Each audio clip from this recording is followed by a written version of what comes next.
Welcome mga kasambingay sa ato ang lain na usab nga episode sa istorya nato karon. Dili gyud nato ipakaubos ang ubang tao. Labi na gyud katong mga tao nga walay grado. Daghan kay mga klases tao karon nga naanad sila pamintaha o pang lockdown, ipakaubos nila labi na gyud tong mga tao nga wala taon maka-eskwela. So mo ni sagad karon nga nigawas sa atong palibot nga dali gyud makalaluoy gid taon tong mga wala ka eskwela o walay grado. Kay daog-daogon ra o pamintahaan ra sa mga maalamon o mga graduhan nga mga tao. So nini nga istorya karon mapulutan ni nato dagkong lesson sa kinabuhi. Hilabi na kung kita Kristohanon. So puli nga wala tas kinaiya nga mang-lockdown sa uban, ipakaubos nato ang uban abi kay kwartahan ta, abi kay maalamon ta o abi kay nakatunob dagkong eskwelahan. So dili nato ipakaubos ang uban. Abi kay ubos ra nato sila og iniskwelahan. So usa ka professor, istorya kini sa usa ka professor. O ang usa ka professor aduna siya kaila nga usa ka mag-uma. So gusto niyang i-challenge ang usa ka mag-uma. Usa ka adlaw niya na nagkaabot sila sa usa ka restaurant. Sa dihang nangaon sila, nakig-challenge ang usa ka kaila nga professor nga maalamon ngadto sa usa ka mag-uma nga kabos ug wala gid tayo grado. So niyo na usa ka professor, okay, challenge ta. Muhatag ko nimo og kinintos kung naa kay pangutana nako nga dili ko makatubag. Onya, kung ako may mangutana sa imuha, kung dili pug kakatubag, muhatag ka nako 50. So siyempre 50 ra sa kabos kay kabos gud taon siya. Pero sa professor kinintos kung dili makatubag ang professor sa pangutana sa mag-uma. So ang mag-uma naghuna-huna gud siya nga unsay iyang ipangutana. Pero ang professor, naghuna-huna po siya nga makabintaha siya sa usa ka mag-uma. Pinaagi sa 50 pesos. Nga naa siya lisod nga pangutana, gusto niya nga iyag yung lisoron ang pangutana aron nga makakwarta gyud siya bisan sa iyang pagkamaalamo na. So, ang niuna sa maong challenge, kay ni-accept man ang usa ka mag-uma, niyon ang mag-uma, sige, i-accept nako na mao nga challenge. So, niuna og pangutana ang professor. Niyon ang professor. So, ako may unang pangutana. Ang akong pangutana mao ni, apila may distansya gikan sa kalibutan paingon sa bulan. So, muto nga hangad-hangad ang usa ka mag-uma na pamalandong ug naghuna-huna og siya glalom kaayo. So, samtang naghuna-huna siya, wa man gyud siya ikatubag ni ana og pilay distansya. Kuot na lang siya sa iyang bulsa ug nikuha sa 50 ug gihatag niya sa professor. So moto turno na pud sa mag-uma. Karon niyo na pud ang mag-uma. Sige, ako na puy pangutana. Wa man ko katubag sa imong pangutana, ako na puy mangutana sa imwa. So karon kay maalamon man gyud ka. Maalamon man gyud ka nga professor. So akong pangutana mao ni.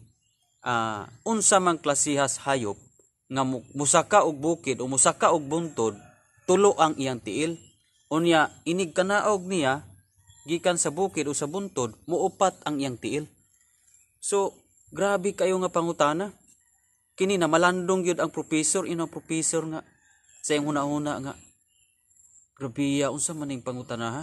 Nga kung musaka ang usa ka hayupan sa bukid, muupat ang iyang tiil, unyag mo kanaog. Musaka sa bukid mutulo, unyag mo kanaog muupat ang tiil. Sumuto gi-search niya sa encyclopedia kay bright good siya. Okay? So maka-search good siya sa Google. So ang i-search dito. So wa man gyud ni gawas mga kasambingay. Okay? So dito sa mga tiknot kay professor good siya. So wa gyud siya. Wa gyud siya nabasa. So sa lakton nga pagkasulti ni kuot siya og kinintos hatag sa usa ka mag-uma. Imbis siya mo'y mamintaha, siya mo'y nabintahaan hinuon. Siya hinuon mo'y nakuhaan. So una ang mag-uma 50 ang nahatag. Karon ikaduha kay uman siya katubag kinintos siyang nahatag sa lakton nga pagkasulti, naalakan si sa 450. So moto nga lipay kayo ang mag-uma kay wa katubag ang maong professor. So sa dihang mutalikod daw ta mag-uma, dili gyud kabisado ang professor nga di siya makabalo. Gusto gyud makabalo ang professor kung unsa ngalan sa hayupan nga muupat ang tiil, inig kanaog unya kung musaka sa buntod tulo ray tiil. So iya jung gi pikpik ang buko-buko kay mulakaw na untang ang mag-uma, nalipay ang mag-uma kay wa katubag, lakaw na unta, gipikpik niya buko-buko o gipangutanan niya. Okay, imuhan tong ako naghatag naman ko nimo 500. So gusto lang kong masayod kung unsa man gyud ay klasya sa yupan. Kay nakapangutana man gyud kaniana. So moto nga ang usa ka mag-uma ni kuot na busag 50. Hatag sa professor kay siya day mismo nga mag-uma, wa pud siya kabalo sa tubag sa iyang pangutana. Okay, so dinhira ta mo kutob sa tuang sambingay mga kasambingay. Medyo kalatawan niya tuang storya karon kay ang usa ka mag-uma wa pud siya katubag sa iyang pangutana. Kuot ra pud siya 50 hatag sa professor, pero sa lakton nga pagkasulti ang professor unta ato is mamintaha sa mag-uma. Pero ang ending siya mo'y na bintahaan. Okay? Naka 400 ang mag-uma tungod sa wala katubag pod ang professor. Wa man tud katubag ang mag-uma pero ang professor wa pud siya katubag kay wa man gyud tubag sa maong pangutana. Now, usahay sa kinabuhi din ani ang dagan sa kinabuhi. Daghang mga tawo nga nagtuo nga malamon sila. Apan ang tinuod, dili sila makatubag sa laglom nga mga pangutana. Ilabi na gyud kung magisgot na og pulong sa Ginoo. Muna sa kinabuhi, dili ta pwede nga kung unsa may naabot nato ang kalibutan na sa secular nga bahin, unsa may na achieve nato sa atong kinabuhi ning kalibutan na sa secular nga bahin, dili nato ipakaubos ang uban.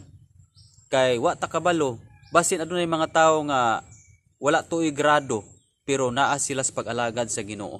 Okay? So dili nato ma-underestimate ang mga tawo nga walay grado, walay kabangkaagan sa pag-eskwela, wala nakatungha og dagkong eskwelahan o wala nakahuman sa dagkong eskwelahan.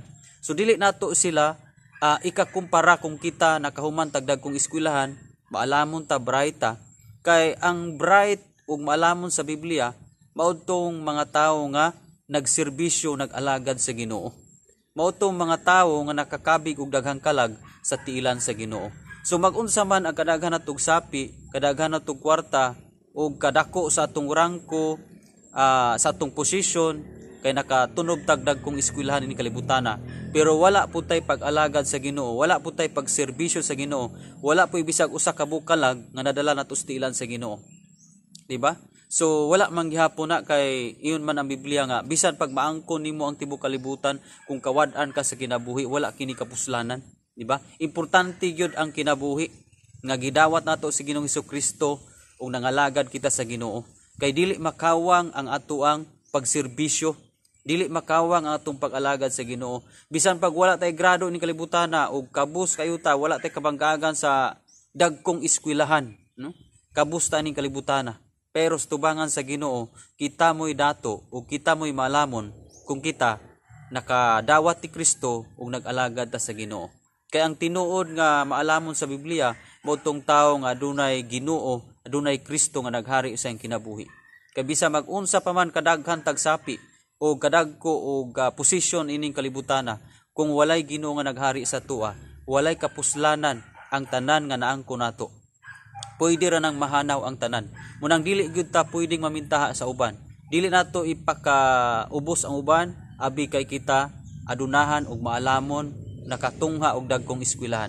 Dili nato i-underestimate sa uban. Ang uban, dili nato ikumpara sa tong kinabuhi ang nahitabo sa uban. Kay wa ta kabalo nga ang Ginoo dunay dakong pabor sa mga tawo nga gipakaubos lang sa uban. Abi nimo mga kaigsuonan o mga kasambingay, kaninang tawo nga gidawon pag-ayo sa uban, mao hinuon ni tawo nga ituboy sa Ginoo. Diya sa Biblia daghan kay mga tawo nga gidawon sila, pero sila hinuon ang gituboy sa Ginoo. Munang dili gyud nato batasanon ang pagpangdawon sa uban, dili gyud nato batasanon nga ipakaubos nato ang uban. Kay kung kini masayran na sa Ginoo, kita idawon sa panahon nga wala nato dama, kita ibagsak unya niya. So dinhi lang takuto mga kasambingay sa atong istorya karon, hopefully nga nakakuha kita dagkong lesson sa kinabuhi nga di kita magbaton sa kinaiya nga magpataas. Kaya ang Biblia nagingon ang magpataas iyag yung ipaubos, pero ang magpaubos bisan siya kabos og walay grado ituboy siya sa Ginoo. Salamat sa imong pagtan-aw, o kung bago pa kaning channel ayo kalimot sa pag-subscribe para updated ka sa daghan pa natong mga sambingay o mga storya nga atuang gikuhaan og mga moral lesson. Actually daghan na tang mga storya. Paki-scroll lang, pili lang. God bless and glory to God.